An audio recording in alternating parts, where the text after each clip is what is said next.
പുറം രാജ്യങ്ങളിലൊക്കെ ജീവിതത്തിൽ വലിയ ഉയർച്ചയും അതോടൊപ്പം സമൂഹത്തിനൊക്കെ നന്മ ചെയ്യുന്നവരെയാണ് അഭിമുഖങ്ങളിലൊക്കെ ഇൻ്റർവ്യൂ ചെയ്യുന്നത് എങ്കിൽ ഇവിടെ നമ്മുടെ കേരളത്തിൽ അപ്പുറത്തെ വീട്ടിലെ കുളിസീൻ നോക്കിയവരെയും മറ്റുള്ളവരുടെ സ്വകാര്യതയിലേക്ക് കടന്നു കയറുന്നവരെയും കിടപ്പുമുറികളിൽ എത്തിനോക്കുന്നവരെയുമൊക്കെയാണ് ഇൻ്റർവ്യൂ ചെയ്യുന്നത്.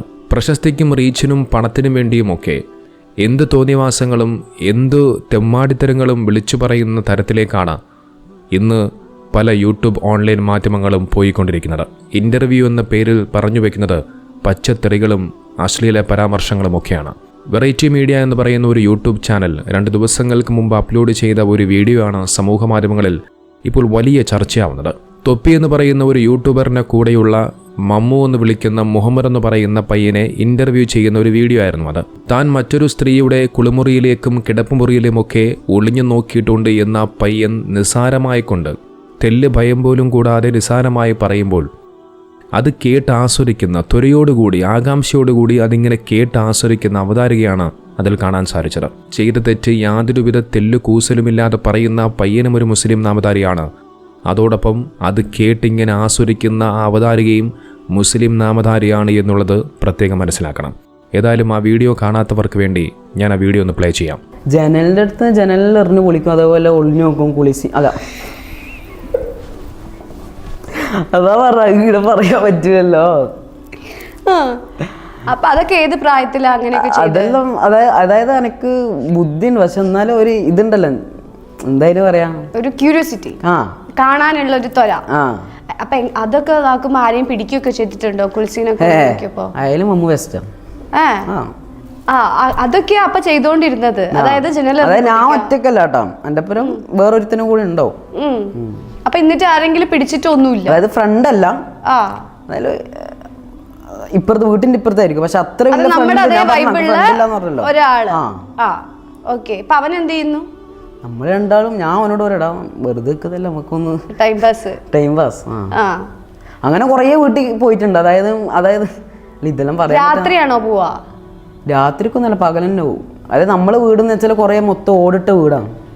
അപ്പൊ ഓടിളക്കിച്ചൊന്നല്ല, അതായത് ഓടിട്ട വീടാണ്. കണ്ണൂർ അധികം വീടെന്ന് വെച്ചാൽ ഓടിട്ട വീടിന് പുറത്തായിരിക്കും ബാത്റൂം ഉണ്ടാവും, ഉള്ളില് അധികം ബാത്റൂം ഉണ്ടാവില്ലല്ലോ. അപ്പൊ പുറത്തുനിന്ന് പോയി ഉള്ളു. പിന്നെ മംഗല സീനിലുണ്ടായ എല്ലാം എന്തിനു ഇവിടെ പറയുന്നു. അങ്ങനത്തെ സീനോണ്ടൊക്കെയാണ് നാട്ടിലുള്ളവർക്ക് ഇത്ര വെറുപ്പ്. മൊത്തം വെറുപ്പിച്ച് അങ്ങനെ കൂട്ടിനങ്ങ് നാട്ടിൽ. നോക്ക, പയ്യനൊരു കൂസലുമില്ലാതെ കുളിസി നോക്കിയ കാര്യം പറയുമ്പോൾ ആ സ്ത്രീ അവിടെ ഇരുന്ന് ചിരിക്കുകയാണ്. അത് ആകാംക്ഷയോടുകൂടി ഇങ്ങനെ കേട്ടുകൊണ്ടിരിക്കുകയാണ്. നോക്കൂ, കേരളത്തിലെ തലമുറയ്ക്ക് എന്തു സന്ദേശമാണ് ഇതിലൂടെ ഇത്തരം ആളുകൾ കാഴ്ചവെക്കുന്നത്? എന്തെങ്കിലും ഒരു ഗുണമുണ്ടോ? എന്തെങ്കിലും ഒരു പോസിറ്റീവായിട്ടുള്ള നന്മയുണ്ടോ? ഇവിടെ നോക്കുക, പയ്യനെ ഒളിഞ്ഞു നോക്കിയത് ഒരു സ്ത്രീയുടെ കുളിമുറിയിലേക്കാണ്. അത് കേട്ട് ആസ്വദിക്കുന്ന അവതാരികയും ഒരു സ്ത്രീയാണെന്നുള്ളത് പ്രത്യേകം മനസ്സിലാക്കണം. നിങ്ങളൊന്ന് ചിന്തിച്ചു നോക്കൂ, ഈ പയ്യനിങ്ങനെ പറയുമ്പോൾ അതൊക്കെ ഇങ്ങനെ ഇളിച്ചുകൊണ്ട് ചിരിച്ചുകൊണ്ട് ആസ്വദിക്കുന്ന ഈ പെൺകുട്ടിയുടെ കുളിസീനാണ് ഈ പയ്യൻ നോക്കിയിരുന്നതെങ്കിൽ എന്തായിരിക്കും അവസ്ഥ? ഈ അവതാരിക ഇതുപോലെ ഇങ്ങനെ ഇളിച്ചുകൊണ്ടിരിക്കുമായിരുന്നോ? ഇനി അതുപോട്ടെ, ഈ അവതാരികയുടെ ഉമ്മയുടെയോ അല്ലെങ്കിൽ സഹോദരിയുടെയോ, ഇനി അതുമല്ലെങ്കിൽ ഏതെങ്കിലും കുടുംബത്തിൽപ്പെട്ട ഏതെങ്കിലും ഒരു സഹോദരിയുടെയോ കിടപ്പുമുറിയിലേക്കാണ് ഈ പറയുന്ന പയ്യൻ ഒളിഞ്ഞു നോക്കിയിരുന്നതെങ്കിൽ ഈ അവതാരിക ഇതുപോലെ ചിരിക്കുമായിരുന്നോ? ഒരിക്കലും ചിരിക്കാൻ കഴിയില്ല. കാരണം ആരാൻ്റെ അമ്മയ്ക്ക് ഭ്രാന്ത് പിടിച്ചാൽ കാണാൻ നല്ല ചേലാണ് എന്ന് പറഞ്ഞതുപോലെ സംഭവിച്ചത് തനിക്കല്ലല്ലോ, മറ്റൊരേതോ ഒരു സ്ത്രീക്കാണല്ലോ. അതുകൊണ്ട് ഇങ്ങനെ ആസ്വദിച്ച് ചിരിച്ചുകൊണ്ട് കേൾക്കാം. നോക്കൂ, ഇത്തരം ഓൺലൈൻ മാധ്യമങ്ങൾക്ക് വേണ്ടത് ഇതുപോലെയുള്ള ഉത്തരങ്ങളാണ്. ആ ഉത്തരങ്ങൾ കിട്ടുന്ന തരത്തിലുള്ള ചോദ്യങ്ങളായിരിക്കും ഇവരുടെ ഭാഗത്തു നിന്നും ഉണ്ടാവുക. ഇത്തരം മറുപടികൾ കിട്ടുമ്പോൾ അതൊക്കെ ഇങ്ങനെ തംബ്നെയിലായി കൊടുത്ത് ടൈറ്റിലായി കൊടുത്ത് ആളുകളെ ആകർഷിക്കാൻ വേണ്ടി മനഃപൂർവ്വം ഇത്തരം ആളുകൾ ഇത്തരം വീഡിയോസുകൾ ഉണ്ടാക്കുന്നു എന്നുള്ളതാണ്. ഏതായാലും സമൂഹ മാധ്യമങ്ങളിൽ കൂടി പൊതുസമൂഹം ഈ ഒരു വിഷയം ഏറ്റെടുത്തു എന്നുള്ളതാണ്. ഈ അവതാരികയ്ക്കെതിരെയും അതോടൊപ്പം ഈ പയ്യനെതിരെയും ഒരുപാട് ആളുകൾ സമൂഹ മാധ്യമങ്ങളിൽ കൂടി രംഗത്തു വന്നുകൊണ്ട് പ്രതിഷേധ ശബ്ദമുയർത്തിയതോടുകൂടി അവസാനം വെറൈറ്റി മീഡിയ എന്ന് പറയുന്ന ഒരു യൂട്യൂബ് ചാനലിൽ നിന്നും ഈ ഒരു വീഡിയോ നീക്കം ചെയ്യുകയും ചെയ്തു. ഈ വിഷയവുമായി ബന്ധപ്പെട്ടുകൊണ്ട് ഒരു സഹോദരി പ്രതികരിച്ചുകൊണ്ട് രംഗത്ത് വന്നു. ലക്ഷക്കണക്കിന് ആളുകൾ കണ്ട ഒരു വീഡിയോ ആണത്. ആ വീഡിയോ കൂടി ഞാനൊന്ന് കാണിക്കാം. ജനലിൽ എറിഞ്ഞു കുളിക്കും, അതേപോലെ ഒളിഞ്ഞു നോക്കും കുളിച്ച്. അതാ പറയാൻ പറ്റുമല്ലോ. അതായത് എനിക്ക് ബുദ്ധിയുണ്ട്, പക്ഷെ എന്നാലും ഒരു ഇതുണ്ടല്ലോ, എന്തായാലും പറയാ, ഒരു ക്യൂരിയോസിറ്റി, കാണാനുള്ള ഒരു ത്വര. അപ്പൊ അതൊക്കെ ഇതാക്കുമ്പോ ആരെയും പിടിക്കുകയൊക്കെ ചെയ്തിട്ടുണ്ടോ കുളിസിനെ? എനിക്ക് മനസ്സിലാവണില്ല what on earth is happening. ആ കുട്ടിയുടെ പ്രായം എന്താണെന്ന് എനിക്കറിയില്ല. പക്ഷെ ഇങ്ങനെ ഒരു സെൻസിറ്റീവ് ആയിട്ടുള്ള ഒരു കാര്യം ഇന്ത്യയുടെ ക്രൈം സംസാരിച്ചുകൊണ്ടിരിക്കുമ്പോ ഇന്റർവ്യൂവർ അതിന് സ്പൈസ് അപ്പ് ചെയ്തുകൊണ്ട് കൊടുക്കുക. ക്യൂരിയോസിറ്റി, കാണാനുള്ള ഒരു ത്വര. കുറച്ചെങ്കിലും നമുക്ക് ബോധം വേണ്ടേ? നിങ്ങൾക്ക് ഒട്ടും സെൻസ് ഇല്ലേ? ഇങ്ങനെ ആണെങ്കിൽ അസോൾട്ടും മോണസ്റ്റേഷനും ഒക്കെ ചെയ്ത ആൾക്കാർ വരെ നിങ്ങളുടെ അടുത്ത് ഇന്റർവ്യൂ ചെയ്യല്ലോ. നമ്മളൊക്കെ ഇന്റർവ്യൂ ചെയ്യുമ്പോൾ ആദ്യം അതിന്റെ ക്വസ്റ്റ്യൻസിന് എന്തെങ്കിലും അപാകത ഉണ്ടോ എന്നാണ് നോക്കാറ്. ഇത് ചോദിക്കുന്ന ആൾക്കാർക്ക് ഒരു ബുദ്ധിയും ബോധമില്ലേ? ഓക്കെ, അതൊക്കെ പോയി പറഞ്ഞു പോയി. അത് കട്ട് ചെയ്ത് ഒഴിവാക്കാതെ അത് സ്നിപ്പറ്റ് ആയിട്ട് ഇറക്കിയിട്ട് എന്റർടൈൻമെന്റ് കൊടുക്കുകയാണോ നിങ്ങള്? എന്താ നിങ്ങൾ ചെയ്യുന്നത്? കാണാനുള്ളൊരു ത്വര പോലും. നോക്കൂ, ആ സഹോദരി എത്ര കൃത്യമായിട്ടാണ് പറയുന്നത്. പറയുന്നവനും ഒരു ബോധമില്ല, അത് കേൾക്കുന്ന അവതാരികയ്ക്കും ഒരു ബോധമില്ല.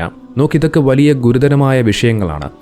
ആ പയ്യൻ ഇത്രയും വലിയൊരു കുറ്റകൃത്യം ചെയ്തിട്ടും അതൊരു കുറ്റകൃത്യമല്ല, നിസ്സാരമായ ഒരു തമാശയാണ് എന്നുള്ള രീതിയിലേക്ക് അവതാരിക കൊണ്ടുപോവുകയാണ്.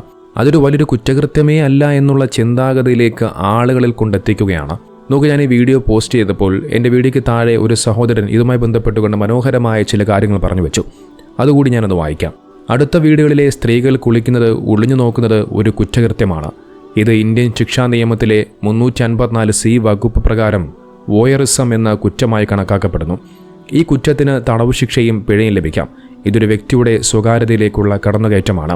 മാത്രമല്ല, ഈ പ്രവൃത്തി ഒരു ഞരമ്പ് രോഗത്തിൻ്റെ ലക്ഷണമാകാനും സാധ്യതയുണ്ട്. ഇത്തരം വ്യക്തികൾക്ക് മാനസികാരോഗ്യ വിദഗ്ധരുടെ സഹായം ആവശ്യമാണ്.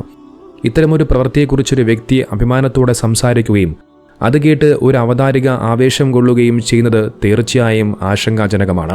ഒരു സ്ത്രീയായ അവതാരികയ്ക്ക് മറ്റൊരു സ്ത്രീയുടെ സ്വകാര്യതയിലേക്കുള്ള കടന്നുകയറ്റത്തിൻ്റെ ഗൗരവം മനസ്സിലാക്കാൻ കഴിയാത്തത് ഖേദകരമാണ്.